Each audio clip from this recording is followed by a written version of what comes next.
All right, and here we are. It is 7 o'clock. It's Wednesday night, and as always, it's time for the South Carolina NORML Cannabis conversation. Yay! Yay! Oh my goodness. I don't know what this thing is in my way here. Who knows what this thing is? I'm getting some sort of warning here on the page, and I don't know what it's saying. Of course. Welcome. Yeah, I was trying to get to this button. There's another thing popped up going, I don't know. So we're going to start with this. We're going to welcome everybody to the program tonight, to the conversation. And as always, all of our meetings are an environment of education and awareness and are not an open market for the sale, purchase, or distribution of cannabis. We do not encourage or condone illegal behavior of any kind. There you go. Also, while we're in our little welcome stage, we do like to remind you to please follow us on Instagram at SCNormal. Also, subscribe to our YouTube channel. Just Google search for South Carolina NORML. You'll find it. I have a link here handy. And as always, we ask that you visit our website, normalsc.org, visit our sponsor page, and support our sponsors. And beyond that, welcome everybody to the program. Welcome everybody.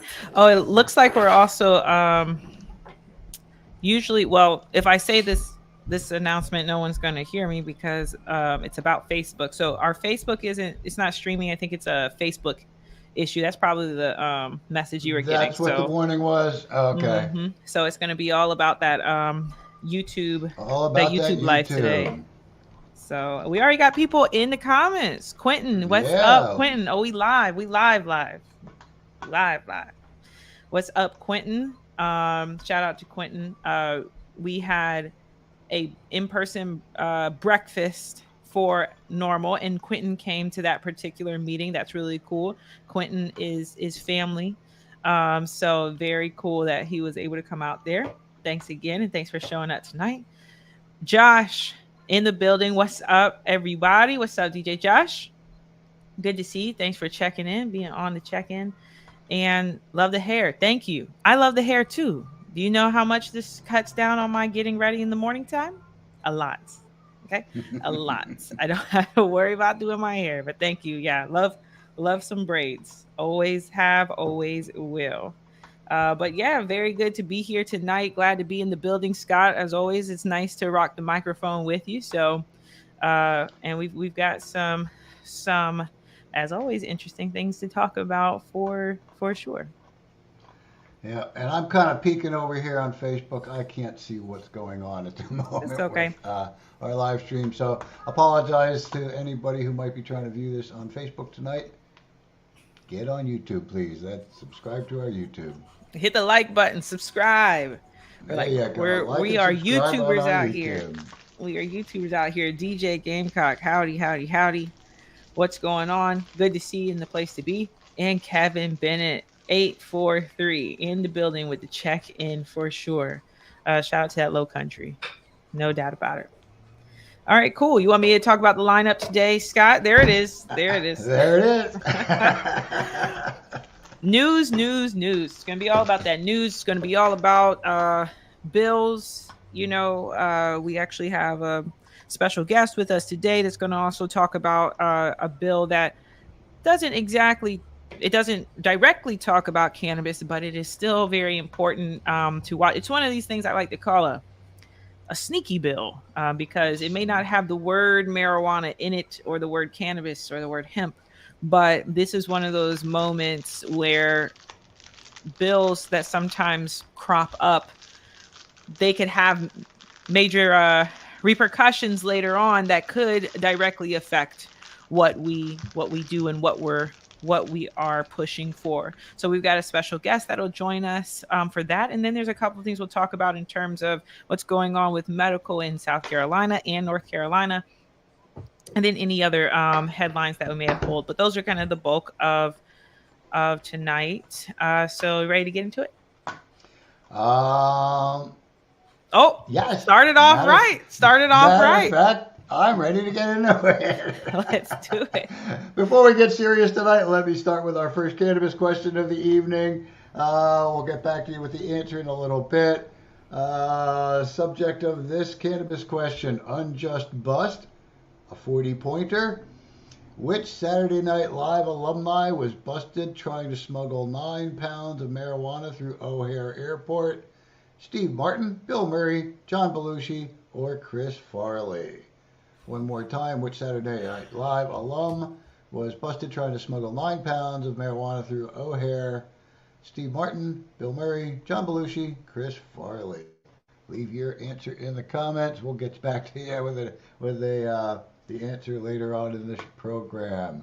So, all right, let me click the next button. This is great. And this is also great news because we're now live on Facebook. Woot, woot. And you know how I know? Jennifer Henson. Well, we'll get back to the cannabis trivia question, but I just wanted to acknowledge that we're on Facebook. So we'll talk about the trivia answers later on. But she's already put her answer in, and we got a couple of people in the comments who say that they know the answer. Also, hey, taco for Tuesday 20. Taco for Tuesday 20. Excellent. Hello, and thank you for joining us on the interwebs today. DJ Gamcock says, I know the answer. So look, Scott, you got some good traction with these trivia questions.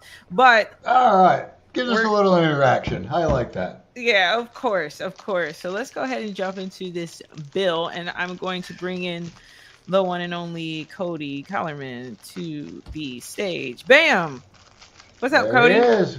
Welcome, Cody. Thank you for having me. But yeah, so I found this sneaky little bill in the House of Representatives. So I don't know if you guys want to put the link for it in the chat, but it is H3208. Representative McCravey, who is a known anti-cannabis representative. It was introduced December 8th, and it made it into the Judiciary Committee for the first time. And boy, does this sound like 1970 all over again. So I'm going to to amend the South Carolina laws, amending essentially the controlled substance list related to the controlled substance scheduling to authorize the director of DHEC to add a substance to Schedule 1 temporarily to protect public health and safety.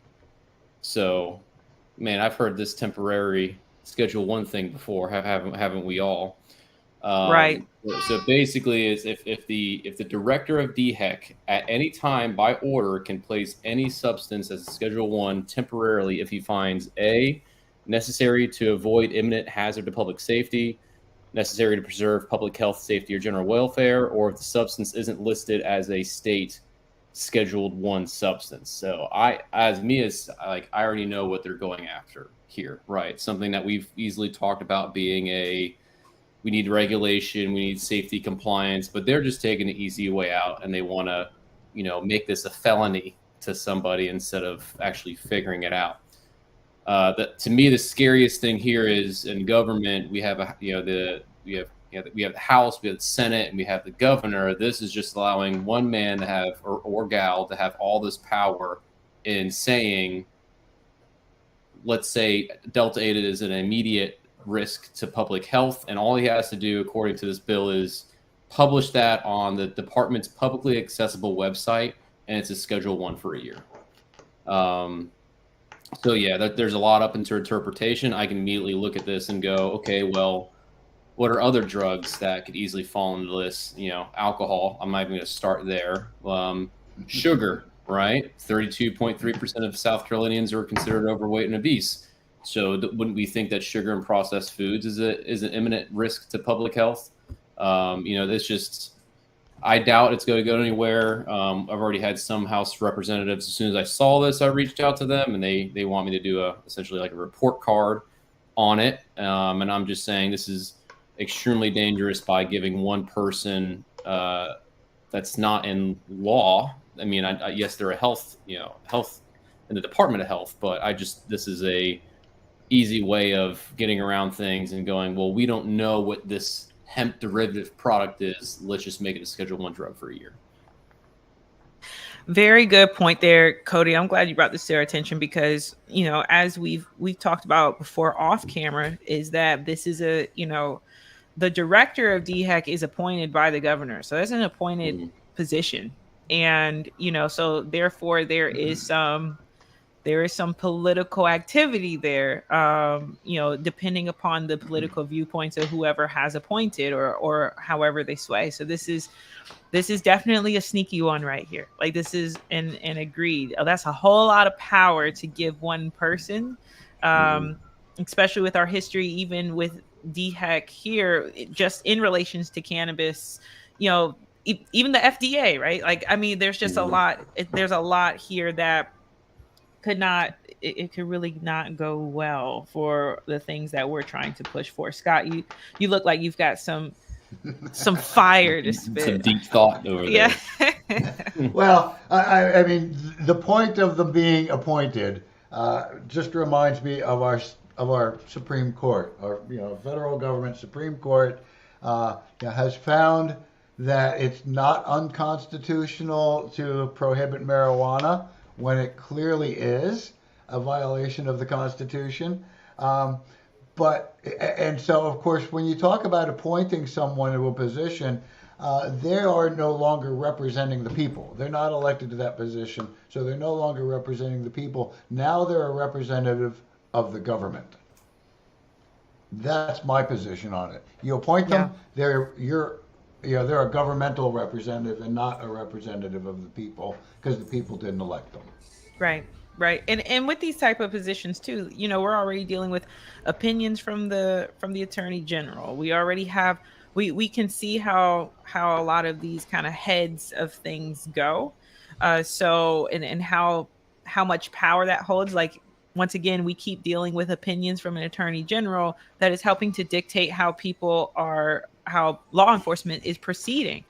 So something like this could be the same. I was going to say, and law enforcement, it looks like in some areas of our state are starting to ramp up following that opinion. Right. Yeah. Exactly. Yeah, even if it is a couple of years after. Go ahead, Cody. Yeah, sorry. and it's not like a light matter. Also, these people are facing felonies for something that is legal, and to me, it's all the time you're wasting by essentially trying to ruin people's lives. And essentially, if something like this passes and they make it a temporary Schedule 1, that's not a misdemeanor and that's now a felony. And you're going to continue to destroy families and destroy lives. And it's they don't understand it. And it's for how much energy they can put into something like this, you think they would sit there and learn. Like I know y'all probably talked about all the stuff that's happened in Colombia in the last month or so. And it's again, so I was interviewed by the state who was covering that issue, and she said, I educated her through it, and she's like, I know exactly what store they're talking about. She said, we walked into a store and the cop said, they had jars of weed everywhere. They're like, oh, that's pretty bold, unquote, from the officer. And she's like, well, that's hemp flower. That's illegal. And the cop just said, well, we don't think it is. I'm like, okay, well, again, that's your opinion. Right. Right. Right. It's just it's a continuing thing here. Yeah. We don't need the law enforcement to be enforced at the convenience of the law enforcers, right? Like that's at the end of the day. They're supposed to be enforcing law. They should be following the law. And unless they have reasonable articulable suspicion that it's not hemp flower, they have nothing. They're the ones that are under the burden of proof that it's marijuana before they come and arrest you. Otherwise, it's a false arrest. Yeah, that and with that arrest too, it's the way I look at it is, okay, well, SLED's going to test it. Well, to me, it's how are they testing it? Because if you heat it up a little bit, you're going to get something that is legal and make it something that's now illegal because you're caramelizing it, right? So it's and then looking further into it, so that one manager was arrested with 20 pounds of marijuana flower right at the store, and it's like, okay, well, is she going to be able to have a opportunity to get her own test out of the inventory locker to a third party panel? And knowing what I know, if let's say they're storing that flower improperly, it's very possible for it to tick over that 0.3% because it's stored improperly, right? So very very unconcerning and very dangerous. I agree with that too, and these are good questions too. That something I think about is, well, what is the purpose then of the certificate of analysis, and how valuable is that? If the person has that, sure, they try to make an argument that, well, this could be for anything. Yeah, but this is where this came from. This is where this certificate of analysis came from this person.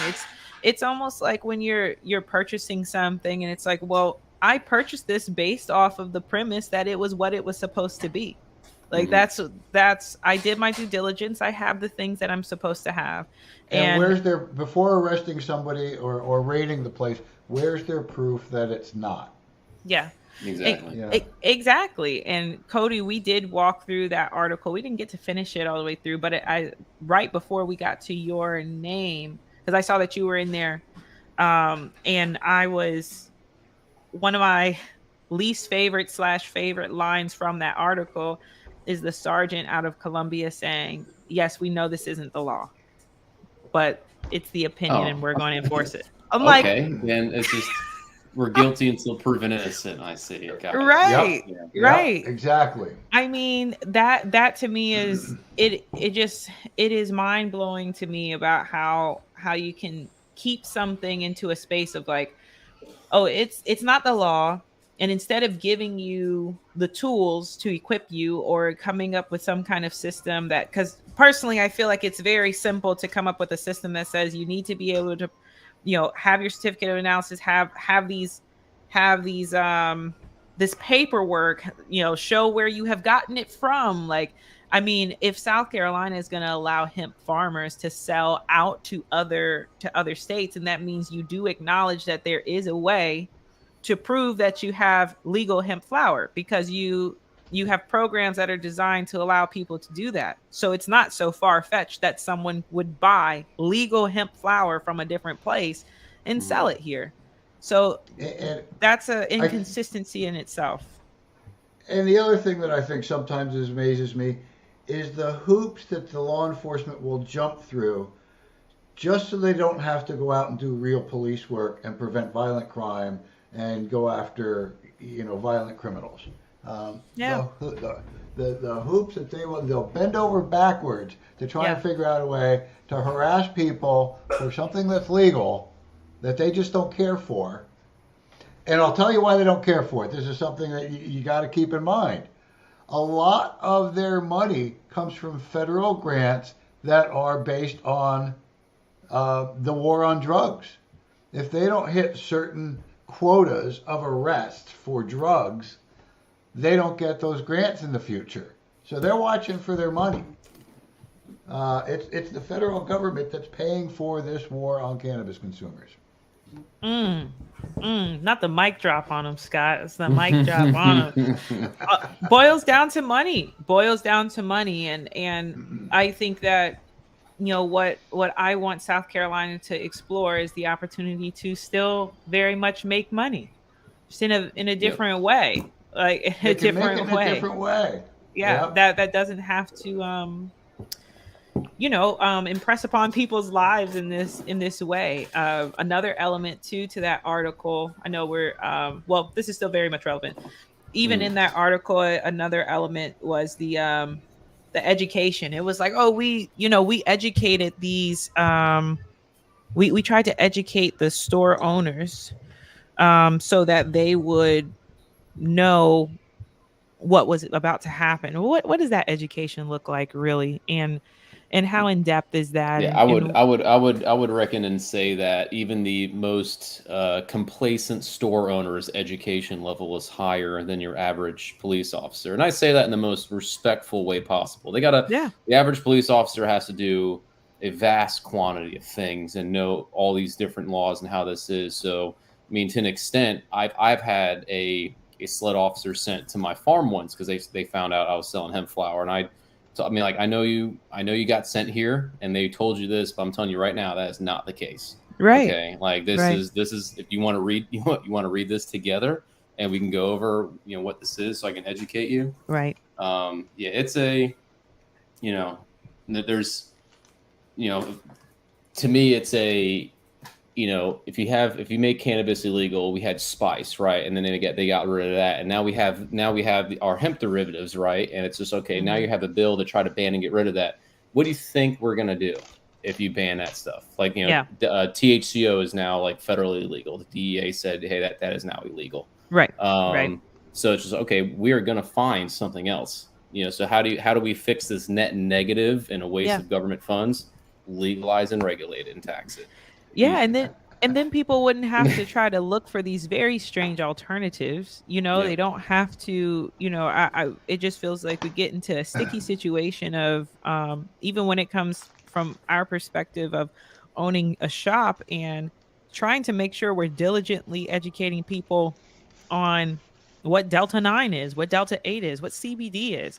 You could spend time and time again just educating people on those big three. We haven't even touched on, CBGs. There's so many other elements there too that is very, we're disservicing people when you're punishing them for looking for these other alternatives when there's some natural elements that we could just go ahead and legalize and we won't have to worry about that. We could really start educating people. If there was supposed to be some education, and I've said it's like, where's the town hall meeting? Where's the I don't know, just the public comment? Like where are these kinds of things instead of just saying, oh, we went into shops? I find that hard to believe. Really find that hard to believe. Yeah, that's a funny comment, Kevin, down there.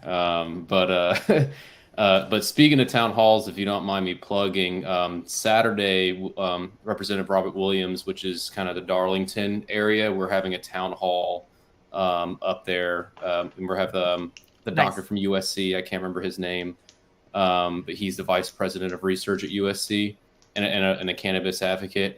If I can find it here on my phone, I'll put it in there. So if you know anyone that's in the Darlington area wants to get educated, we're having a town hall in Darlington.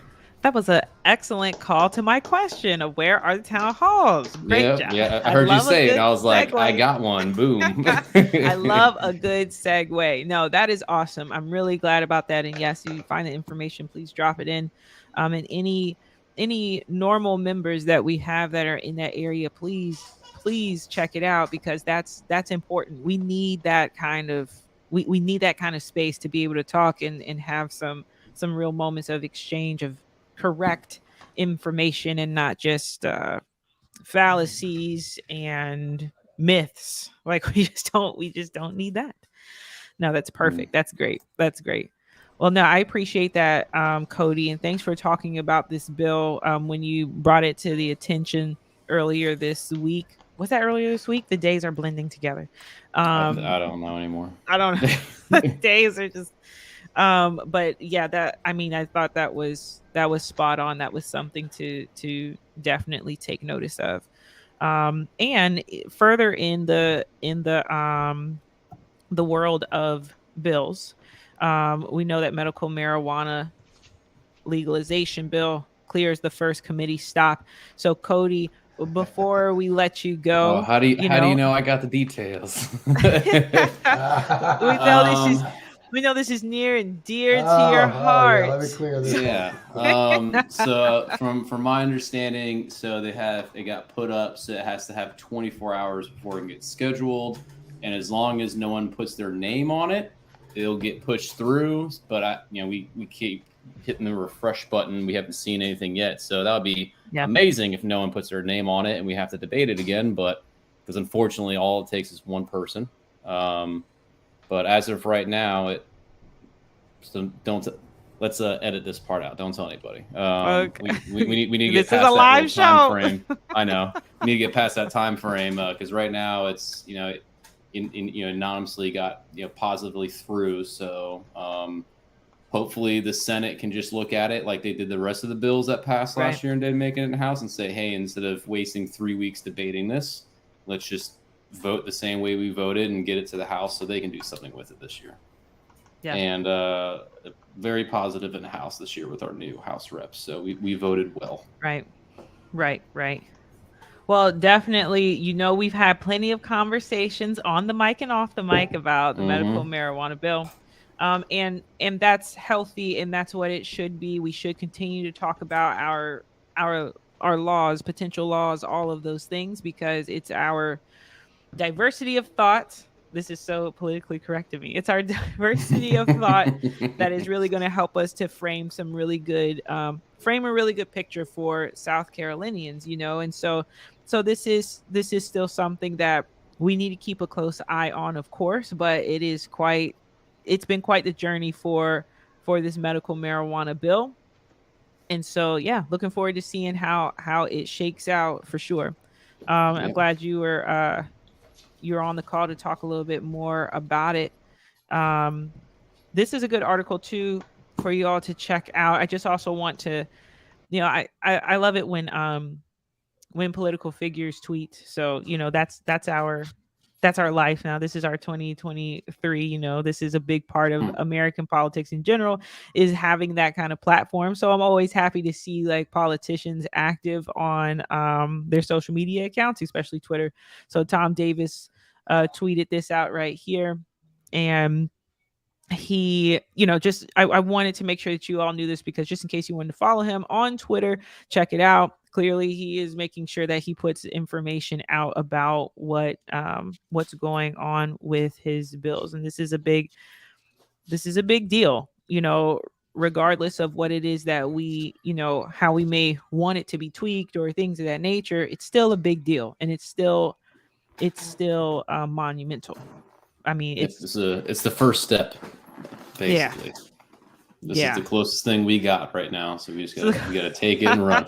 We got, so I'm still watching some other things too, and but yeah, this is definitely cool, still cool news, seeing it progress in this way. So yeah, that's South Carolina right there. So once again, thanks, Cody. Appreciate you. I think this might be the time that Scott does his might give us a little answer for cannabis trivia before we move on to what our neighbors up top are doing in North Carolina. Cody, feel free to stay on for the answer. Okay. Scott's talking, but we don't hear him. And it looks like it was good. All right. So I am going to give an answer. I'm going to throw the next question right out there with it as well. Nice. Last question. The question was Saturday night. Which Saturday Night Live alum was busted trying to smuggle 9 pounds of marijuana through Chicago O'Hare Airport? Answer on that one was Bill Murray. Bill Murray was the answer on that one. Yeah. Shout out to the Low Country. Mm-hmm. Duke of Charleston right there. The Duke of Charleston. 19 music. This is a music question, 40-pointer. In 1974, the Richfield, Ohio zoning commissioner tried to ban all concerts at the Richfield Coliseum after witnessing marijuana use at what concert? The Doors, Elton John, or Jethro Tull? Again, this is 1974. So if you're about as old as I am, the Richfield, Ohio zoning commissioner tried to ban all concerts at the Richmond Coliseum after witnessing marijuana use at what concert? The Doors, Elton John, or Jethro Tull? We'll bring that answer back for you a little bit later. I'm actually more surprised by the answer of this one, so I got a kick out of it. Nice, very nice, very nice.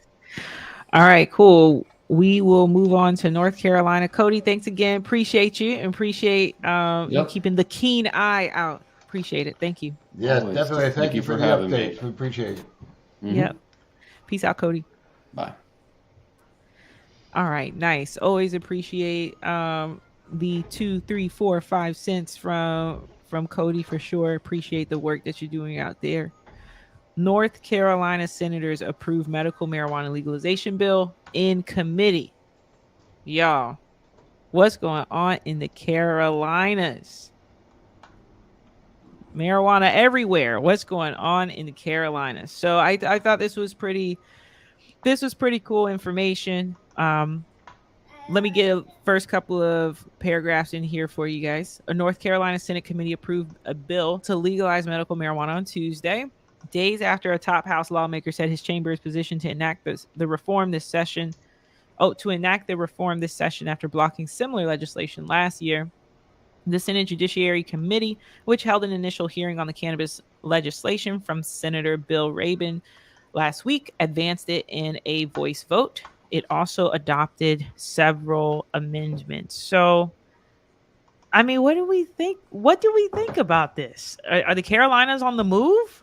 Are the Carolinas on the move? Are the Carolinas actually trying to make something happen? I mean, there's a lot to say about if these are our favorite things, but I think that this activity is pretty interesting. And what could that mean for the, if medical is available in both of the Carolinas, what could this mean? Like, this could be kind of a push that South Carolina needs in terms of that legalization route, especially with how robust North Carolina is already in terms of their hemp industry.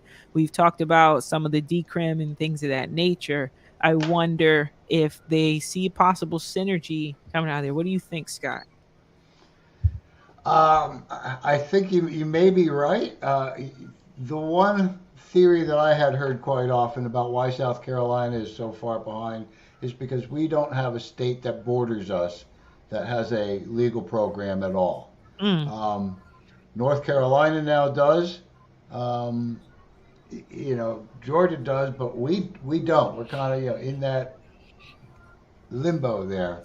Mm-hmm. Um, but with the moves happening in North Carolina, if North Carolina moves forward with a medical program, there's a good chance we will have a border uh, along our probably most conservative border in the state where marijuana would be legalized. And Great point there. that may have some sway. My hope would really be that our legislators are looking at the other states and saying, well, hell hasn't frozen over yet. All the scary things that people told us were going to happen haven't happened. Um, we haven't quite gotten to that point. I haven't seen, but uh, it's good news. It's good to hear both movement with with Tom Davis's bill this week, and with this bill moving forward out of committee, or did it move out of committee or just get a hearing in committee? North Carolina assessed senators approve in committee. I think they approve it in committee. Enacted this session. Mm-hmm. Yeah. Okay. Mm-hmm. So these things are moving to, I'm assuming, to the General Assembly.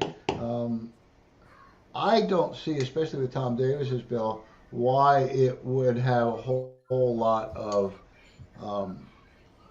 roadblocks in Right. our Senate Right. at this point. It Right. passed out of the Senate last year. Essentially the same bill that they passed out of the Senate last year, minus I think those tax comments and such like that. So I don't see a whole lot of issue with it passing out of the Senate again this year. And it may very well be the Compassionate Care Act here. Although if people have been saying that for 8 years now. The year of compassion. Oh, wouldn't that be nice for South? Hold it. Compassion and South Carolina in the same sentence. There you go. This is the moment. This is the moment. This is the opportunity. This is the opportunity. I want to read a little bit about what this bill for North Carolina kind of entails, and once again to Scott's point about having a state bordering. It is advantageous for us. It is advantageous for us, especially because smoking and vaping is allowed with this particular bill. So it says patients would be allowed to access cannabis if they have a debilitating medical condition such as cancer, epilepsy, HIV, AIDS, Parkinson's disease, multiple sclerosis, and post-traumatic stress disorder.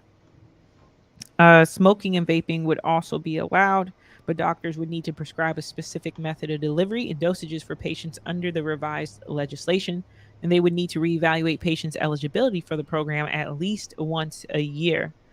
The bill provides for up to 10 medical marijuana suppliers who control the cultivation and sale of cannabis. Let's hold for a second. Let me go back to this right here. I like that they have in here HIV and AIDS. I do I like that. And I do like that there's smoking and vaping that is allowed. I think that that's also going to, just open up more doorways for people. We talk about this a lot when it comes to, just in terms of people's preference about what should be used or how, like, what's your what I'm trying to say, method of consumption, and each one has its pros and cons.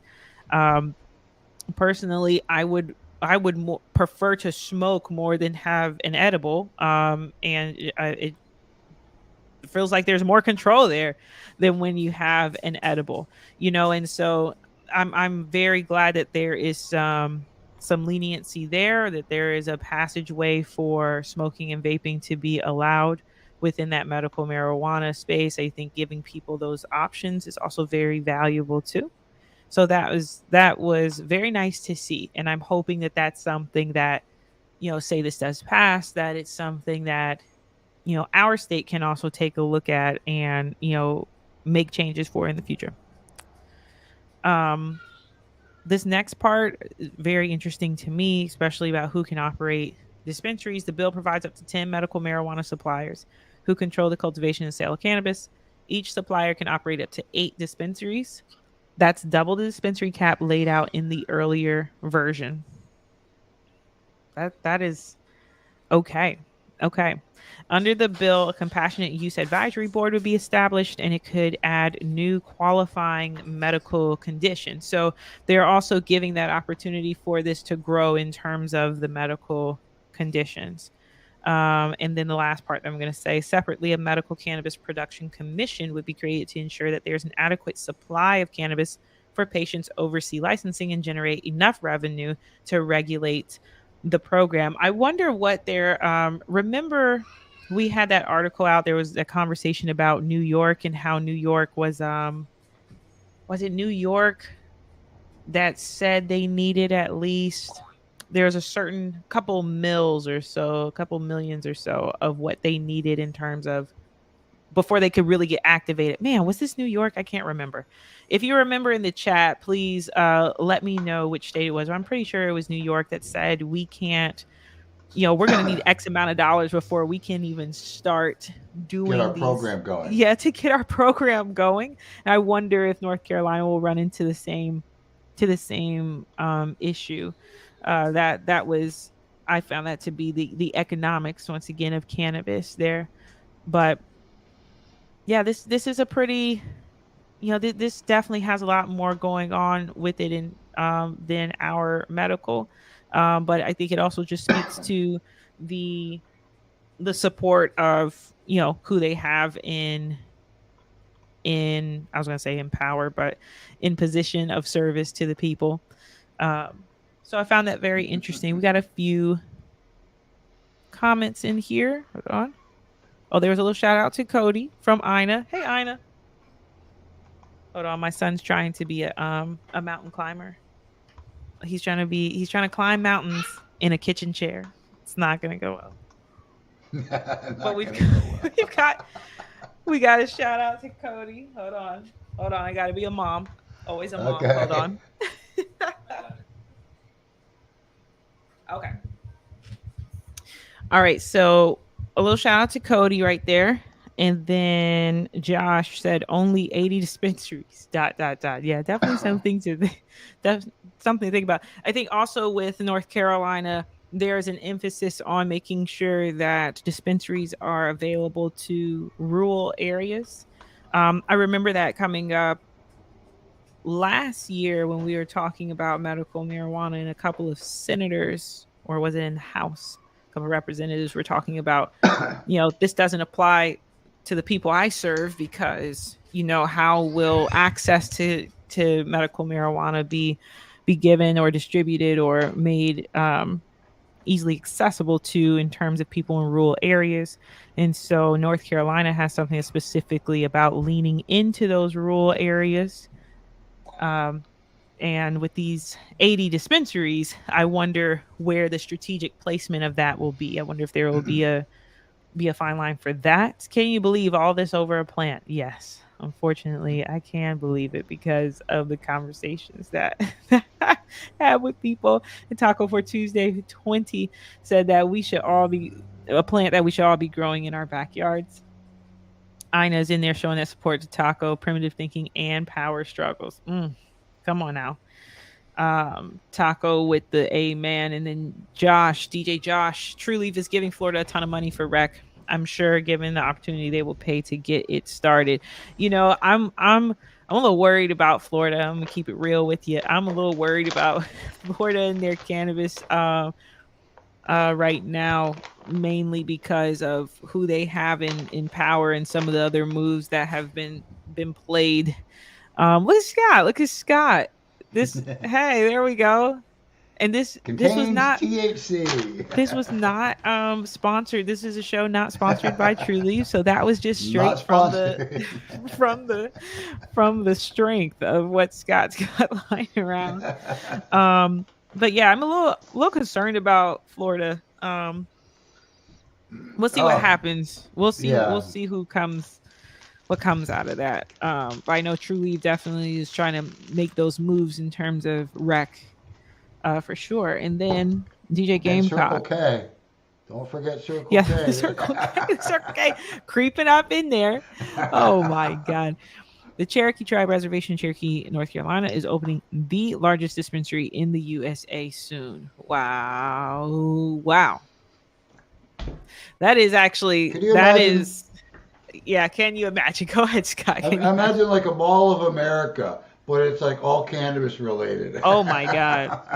Oh my God. Or Disney World, but it's all the Disney World. The adult Disney World cannabis themed. Of cannabis. Yeah. That, I mean, Cherokee, North Carolina is also known for, you know, obviously, you know, they've got casinos, things of that nature. This is just, once again, this is just another especially when it comes to recreational. Well, and this is interesting too, because that's North Carolina. And so if it's opening the biggest dispensary, so then that's going to be a medical one, right? I would love to see how that one shakes out, because if you're going to make it the largest dispensary in the USA, you ain't just making that because you're trying to ride the medical wave the entire time. You're doing that because you're trying to secure a spot so that just in case things become recreational, you are already ready to flip. Like that's all ready to go. Turnkey.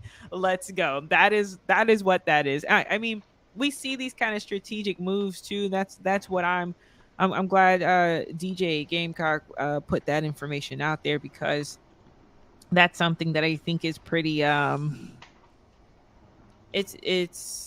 it's really cool to see what kind of moves people make, especially when there's a lot of things in the news when it comes to cannabis industry. Certain companies that used to be kind of the big dogs, used to be big players, losing money and things like that. And so after you see those kinds of examples after a while, I'm curious to see how people want to move in the future, or how different companies want to move in the future. So if we can convince the Catawba tribe and SC to follow suit and offer cannabis to South Carolinians, there's a thought. There you go. And our guy, Joey. Oh man. Okay, Joey, you're never late. You're always right on time. Made it before we ended. I like that. That's awesome. As a matter of fact, we're coming up on the last 15 minutes, so soon we will transition into doing some announcements and let you guys know what we got coming up. Ina says medical cannabis is the elephant in the room. Agreed. It is an elephant in the room.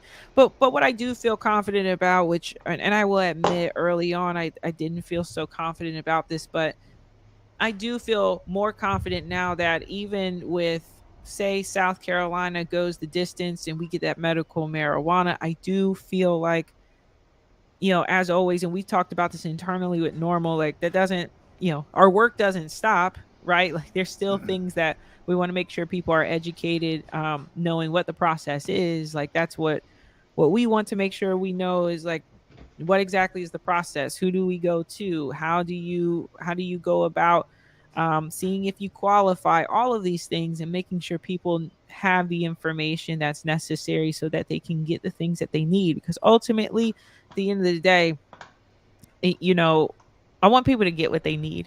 And if this is how we start off with people getting what they need, then it's like, okay, let's just work on making it fair and accessible to everybody. Though I'm still very much like, I still hold the stance of, I mean, you could go the medical route. You could also just, where is that line between, medicinal? When does marijuana start and stop being medicinal? Like it doesn't. But Well, that's just and to that semantics. point, you even look at the North Carolina bill, and the North Carolina bill, like really clearly states that they have to be debilitating conditions. Um, Right. so unfortunately, I think that's where they kind of see the difference is. Oh, well, this is only for medical, for people with the debilitating conditions, not to just help you relieve stress on the end at the end of a work week, Right. or not just to help you sleep better at night. Yep. There's other medications for that. Right. Yeah, exactly. There's other medications for that. I I really like preventive care a lot, and I feel like your day to day stresses, and letting go of your stress day to day. That's preventative, care. Like finding out how you can do that, how you can relieve stress. I get like it really is. So it's some of these things in terms of when people have certain either sicknesses or something that's debilitating, or I mean stress is a foundational piece to a lot of these things. There's things that stress can affect flare-ups. Stress can affect all kinds of stuff. So if you just talk just strictly about stress, you can get into how that is affecting the people's health, but one step at a time. Well, and here I just had to do a quick Google on this. I'll share this link out there. Um, yeah, here's a good example of that when I say, "Oh, there's other drugs for that." Yeah. Let me go find this one. We'll share it as a tab. Significant number of patients stopped taking benzodiazepines after starting their medical marijuana. I mean, Yeah. what is the most prescribed? I believe. Now, I could be wrong. If somebody knows I'm wrong, mention it in the comments. But I believe Xanax is like the most prescribed drug in the United States. It's a benzodiazepine. Um, you know, people are getting off these more dangerous drugs with their cannabis. And now, mind you, is something like anxiety um, considered debilitating in the eyes of South Carolina government or North Carolina government? Not at this point. I mean, that one's going to take us a while to sort of move that forward. So people with anxiety disorders can actually use cannabis for those anxiety disorders. Yeah. Man, very good point. That's a good article too. Definitely something worth looking into. What else do I have? I've got another. Are you guys going to hold on? What do we got? Are you guys going to mention me and DJ Josh rocking this SC Steakhouse grounds with pro cannabis music? Sounds like we're mentioning it right now. This must be Bob.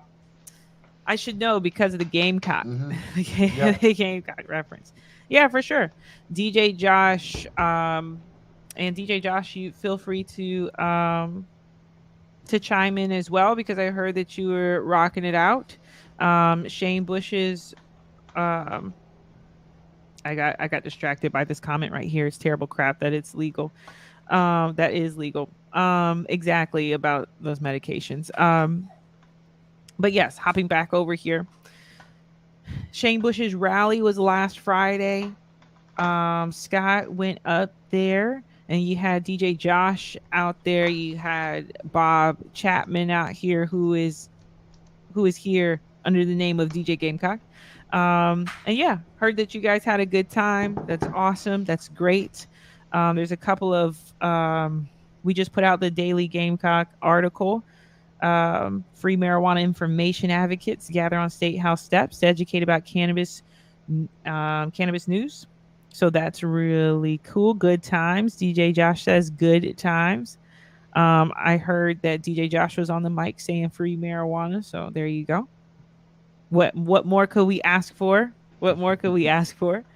Yeah, so really glad that that was something that occurred, especially with, when we had the cannabis conversations last week and we were talking about the things going on in Colombia. I think it's really important to see that kind of information, or seeing that kind of presence when stories and articles come out, and the moments that have happened in Colombia. It's very, oh my God, look at this guy right here. I feel like a proud parent. Very DJ cool. Josh had our son hanging up in his booth there. Oh, very cool. Very cool. And there he There you is. go. There's Shane. Yeah, very Some of cool. our other supporters, Kyle, Very is up cool. there. Very cool. I don't know all the people's names, but we had people out That's on the awesome. street. So I'm glad I grabbed some signs to take along. And Shane looking sharp as always. There you But go. yeah, definitely had a good day. Yeah, very cool. Very cool. What else do we have here? The story got picked up by Newsbreak. Yeah, very cool. Very cool. Very cool stuff. I'm very glad that the rally was able to occur. I mean, feeling good about the conversations around cannabis, no pun intended, with cannabis conversations. But Jennifer Henson says it was great. Awesome. This is good. This is very good stuff. Okay, here we go. Hold on. News break. National news with 50 plus million users. Yeah, very big deal. Very big deal. So cool stuff going on within the cannabis footprint within South Carolina. We should really be proud. We And should really be there'll proud. probably be some other mention of it in the future. I know we had a Post and Courier reporter there, did some interviewing with them. So we'll probably hear a little bit more about this event and just marijuana law reform in South Carolina Perfect. down the road. All right. Well, that's pretty much coming to the end of Cannabis Conversations, and Scott is ready with all the news that you can use in terms of. Well, I was trying to come up with something clever. I couldn't do it, Scott. It's getting closer. It's getting closer to 8 o'clock. So my creative brain is gone. Couple things I actually want to mention before I get too far in here. I want to go ahead and delete this one. Our membership drive is over. Our prize has been sent off. I don't announce the winner of our drawing just because some people like to remain anonymous with their cannabis support. But our gift basket did get sent out, and we acquired 20 new members through our membership drive. So, as always, still love to have any new members join us throughout the year. Don't visit our website and join up. All right. The other thing I do want to mention is, I know we've talked about it a couple times, but I do like to remind people on our website, we have linked the action alerts for all the legislation that's worth commenting on at the State House level. Let me get you a link out there for our action page. We'll drop this in the comments for you. We have some links for 2 federal pieces of legislation right now, and 1, 2, 3, 4, 5, 6, 7 action alerts for state level legislation. Some of those pieces of legislation, like the decrim one, will cover a couple of pieces of legislation. But yes, there is the link coming now. Please write to your legislators, let them know that you support marijuana law reform. If you're not necessarily one to push the legalized agenda at this point, and you only want to click on the one for medical cannabis, click on that. If you want to click on the ones for vets with PTSD, click on that. If you want to click on a few of them or all of them, all the better. Another option I will mention to you, although we like when people participate with our action alerts, we do find that legislators actually respond better to handwritten notes and letters. So if you want to sort of copy and paste the letter in the action alert into an actual letter and mail it to them, that's an option as well. All right. Next, let's talk a little bit about upcoming event sort of stuff. And what I've been thinking about, although I know we're in the heat of a legislative session right now and things are moving, action alerts have now been mentioned. What we are sort of starting to talk about now coming up in the near future is some fundraising for our organization. Most months or most weeks you'll hear me here begging for volunteers. Still need them. But we are starting to look forward to doing some fundraising and especially trying to market around the April month at this point. One thing that we do have already scheduled, let me find the promo for it on our Facebook page, and I'll share it to you here quick, is a fundraiser starting on the 1st of April, running through the entire month, selling digital donuts from Krispy Kreme. I don't know if I can zoom in on just that little section there instead of my whole page. But anyway, there is a link on our Facebook page here you will see where you can go and basically sign up to be notified when the event starts on the 1st of April. They will be a digital sale, so you get these certificates purchased online. They're delivered to you in your email box, and you take them to your local nearby Krispy Kreme donut shop. I know they're not widely spread throughout the state. I believe there's some in like Myrtle Beach area and Columbia and a couple around here, Ladson. I don't know if it's Somerville, North Charleston, something like that. So there's a few of them around the state, but these are good nationwide.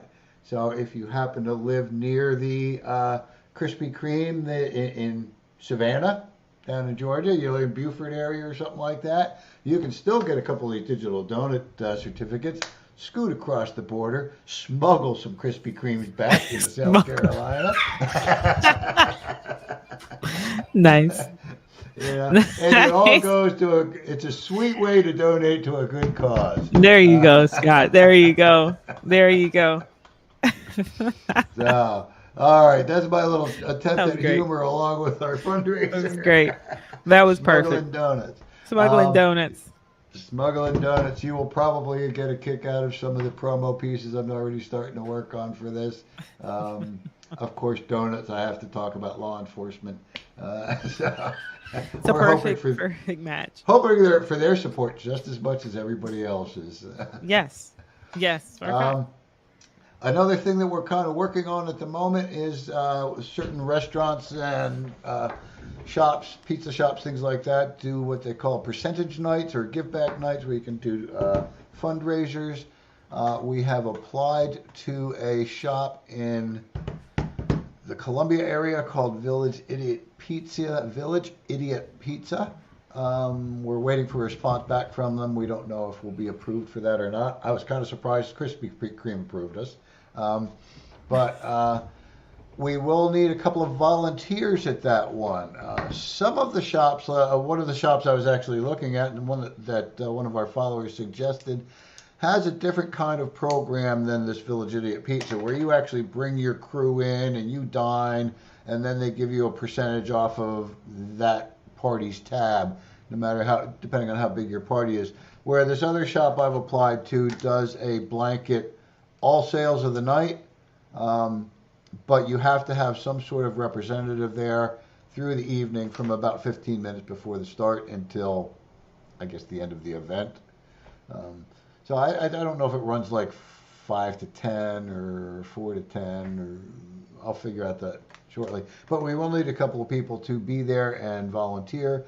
Hopefully be able to pass out some brochures and toss some brochures in a bag for delivery orders. Who knows? Anything to help promote the cause. So if you are in the Columbia area, reach out to me if you might be available on 420. It's a Thursday night. I want to hang out at a pizza shop and talk marijuana with the customers. We haven't gotten approved for it yet, so I can't guarantee this will happen. But also, if you have a location near your hometown and you know that they do this type of event and you'd be willing to get a couple of friends to go and cover that event for the night and be able to volunteer there and hand out brochures and things like that, we will apply to them as well. Definitely reach out to us. If it is one where you need to bring your whole party in, that's kind of not going to fly for this particular round. But those are a couple of things that we do have on our plate right now, and I know VP and I were sort of hoping to put together an in-person event here in the Charleston area as well for that weekend. Probably like Saturday the 22nd or something like that. So we'll be keeping you posted on that if we find a location here. Yep. Lastly on that, I am going to reach out to a local movie theater who mentioned about renting a room to do a viewing of Reefer Madness. And so I'm wondering if there might be, depending on the rental fee, if there may be a way that we can do a fundraiser, in-person fundraiser, night at the movies. Come on out and see Reefer Madness with us. So we'll keep you posted on that one as well once we get the response back and if it seems like a feasible option for us. Am I missing anything, VP? Do I got all the fundraiser stuff down? And be quite honest with you, I'm bringing it up because that's going to be my main focus in next week's conversation is our fundraising stuff. So we'll be getting into that a bit more.